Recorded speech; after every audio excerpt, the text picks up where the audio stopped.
So tonight I want to focus on grain. Grain because it's a staple. Skyrocketing bread prices almost always create geopolitical turbulence. Historically, it's the #1 cause of revolution. Of course, food inflation is also a huge deal for the economy and the stock market, but there's a reason that famine is one of the 4 horsemen. So we're going to go off the charts with the help of Carly Garner, a brilliant technician who's the co-founder of DeCarly Trading and the author of Higher Probability Commodity Trading, because she is our resident commodities expert. First, though, you need to understand the fundamental backdrop here. Thanks to the war and the ensuing sanctions on Russia, the price of wheat has skyrocketed because Ukraine and Russia collectively account for 1/3 of the world's wheat production. We talk about oil and gas all the time, but there's 1/3. Fortunately, the current crop was in the ground before the invasion, but it's hard to cultivate crops in a war zone, especially when the price of oil and gas is going through the roof. But even if Ukrainian farmers can harvest the wheat, they normally ship it through ports on the Black Sea, many of which are now occupied by Russia or under siege. In other words, this is how you get a bread shortage. Now, let's talk history. Take a look at the monthly chart of wheat futures. This is going back 60 years.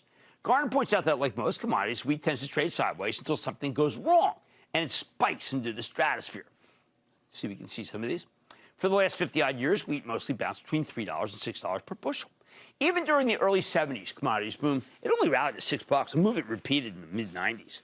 It wasn't until 2008 that we saw an insane spike that comes close to the current action.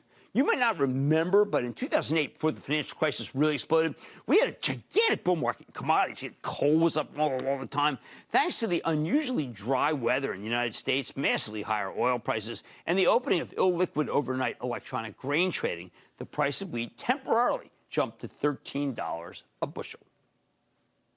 Now, thanks to the Russian invasion, we revisited that level, although Garner says that the move up this time was even faster and more disorderly.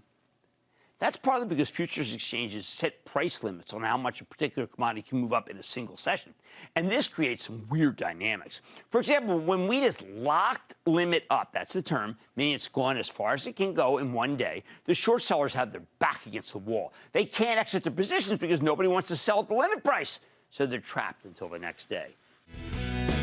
Don't miss a second of Mad Money. Follow @Jim Cramer on Twitter. Have a question?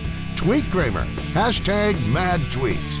Send Jim an email to madmoney@cnbc.com or give us a call at 1-800-743-CNBC. Miss something? Head to madmoney.cnbc.com. Shepard Smith here. Thanks for watching CNBC on YouTube.